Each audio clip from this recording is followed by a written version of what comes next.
स्वागत है दोस्तों इस नए वीडियो में। इस वीडियो में हम चर्चा करेंगे थोड़ा हट के सरकारी कर्मचारियों के टॉपिक से, और यह टॉपिक है भारत के संबंध में, हमारे देश के संबंध में।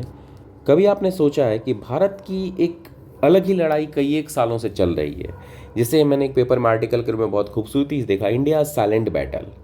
भारत की एक खामोशी से लड़ती हुई लड़ाई है, और अगर इस लड़ाई को देखा जाए तो इनके वैज्ञानिकों को किस तरीके से आइदर किसी तरह के षड्यंत्र में फंसा दिया जा रहा है कई साल से, मैं अभी से नहीं कह रहा हूँ, 50 60 70 सालों से, या कहीं ना कहीं उन्हें मौत के घाट उतार दिया जाता है और लोगों को पता भी नहीं चलता कितने वैज्ञानिक, कितने लोग, कितने वैज्ञानिकों की डेथ हो गई है और क्यों हुई है। अगर आप देखें, भारत आज जो है अपने टेक्नोलॉजिकल जर्नी में एक ऐसे रास्ते पे खड़ा है जहाँ पे एक तरफ से एक्सट्रीम टैलेंट है, एक्सट्रीम साइंटिफिक स्किल्स है, जिसके चलते पूरी दुनिया ने लोहा मान लिया है। लेकिन दूसरी तरफ अगर आप देखिएगा तो कई तरह के प्रॉब्लम्स भी इसे झेलने पड़े हैं।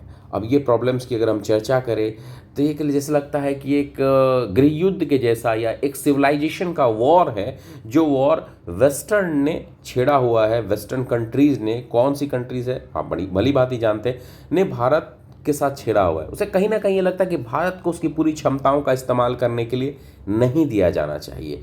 उसके कई रीजंस भी बन सकते हैं, कई तरीके भी है। अगर हम चर्चाओं की बात करें कई तरह के, तो आप अगर हम सबसे पहला एग्जाम्पल लेते हैं, अगर सबसे बड़ा एग्जाम्पल के लिए देखिएगा तो हमारे वैज्ञानिक श्री नम्बी नारायण जी का नाम आता है, जिनका जीवन और करियर 1994 में उन्हें झूठे जासूसी आरोप में फंसाया गया।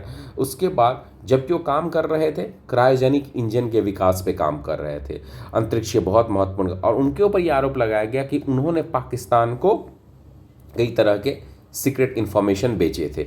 बाद में यह आरोप भी निराधार साबित हुआ, सुप्रीम कोर्ट ने निराधार साबित किया, सुप्रीम कोर्ट ने उन्हें मुआवजा भी देने के लिए कहा, दोषमुक्त भी किया गया, और हालांकि वो मुआवजा उन्होंने बाद में चैरिटी में ही दे दिया। लेकिन उनको उस दरमियान में कितने मानसिक प्रताड़नाओं से, शारीरिक प्रताड़नाओं से गुजरना पड़ा, ये आप और हम अनुमान भी नहीं लगा सकते।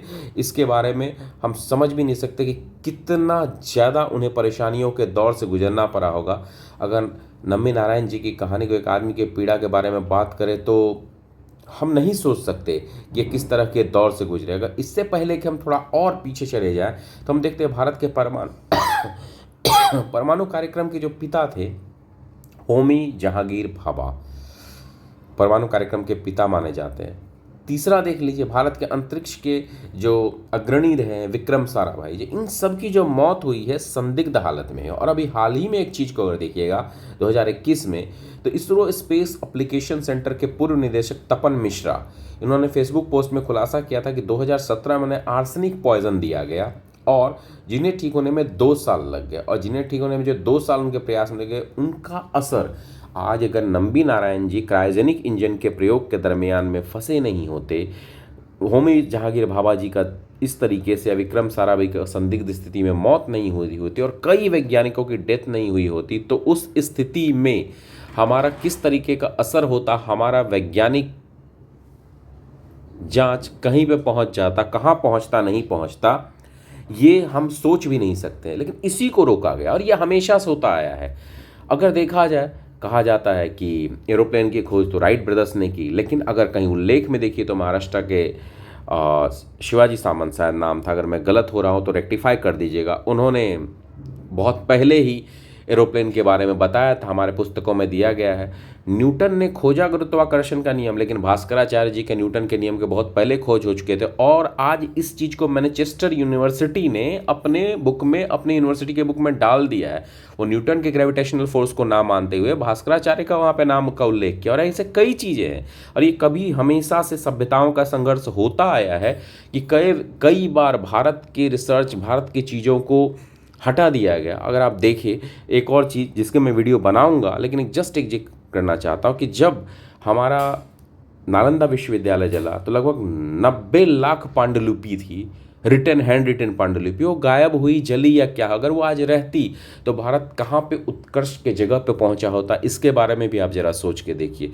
तो कहीं ना कहीं भारत की अन्य सभ्यताओं के साथ ये लड़ाई हमेशा से चलती आ रही है। हमें कहीं ना कहीं रोका गया है, लेकिन हम फिर भी नहीं रुके हैं और आगे बढ़ते आए हैं। इसके विस्तार में हर एक के कैरेक्टर पे भी वीडियो बनाऊंगा। नमी रायन जी पे बनाया है, मैं होमी जहांगीर बाबा जी पे भी बनाऊंगा और अन्य पे भी बनाऊंगा। ये वीडियो कैसा लगा मुझे ज़रूर बताइएगा। वीडियो अच्छा लगा हो तो लाइक शेयर सब्सक्राइब भी करिएगा। धन्यवाद।